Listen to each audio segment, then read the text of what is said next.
Welcome back to In Your Skin, a sexuality education podcast which answers real questions from real Australian high school students. My name is Cameron Fraser. I'm a senior sexuality educator at In Your Skin, and this is a reminder that the following questions were asked anonymously by students at high schools we've delivered Respectful Relationships and Sexuality Education at. If you're a teacher, these are some of the questions your students might be wanting answers to. If you're a parent, these are some of the topics young people are wanting to know about. And if you're a young person, these are some good faith answers that may be helpful to you.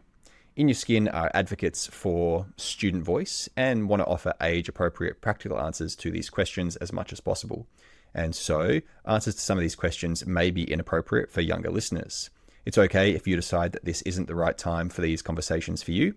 The show is not intended as a medical, professional, or comprehensive resource for sexual health.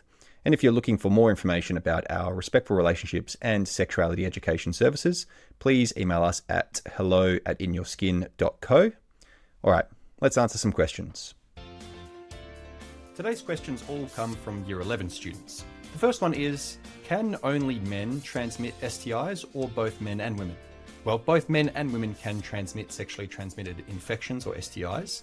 STIs are passed through sexual contact, including vaginal, anal, and oral sex, and can affect anyone regardless of gender.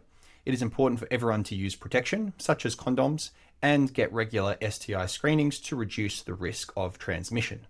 The next question is, what is an ideal age to lose your virginity? While there are, of course, laws regarding age of consent which need to be considered, there is no, quote, ideal age to have your first sexual experience. What's most important is that any sexual experience is consensual, safe, and something you feel ready for, both emotionally and physically.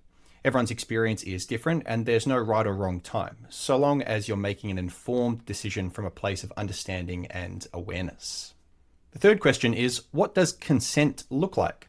Well, consent looks like two people negotiating their own and the other person's sexual preferences and boundaries, their pleasure and safety. It looks like a mutually collaborative, mutually participatory process that is threaded through the entire sexual experience from beginning to end. It does not look like a box that is ticked prior to the sexual activity occurring. The fourth question is something we're having to talk to a lot of young people about, and that is, how does porn affect our relationships? While this is complicated, there is a correlation between porn consumption and sexual attitudes. It might mean that our partner or ourselves expect us to enjoy certain activities we have seen in porn, but actually don't really appeal to us. It might be that porn has given us a sexual script that doesn't actually align with our own values, preferences, and boundaries.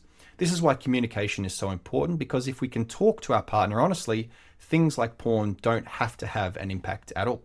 The fifth and final question for today is, whose responsibility is it to supply and have ready the condoms? Well, it's everyone's, but most importantly, it's yours.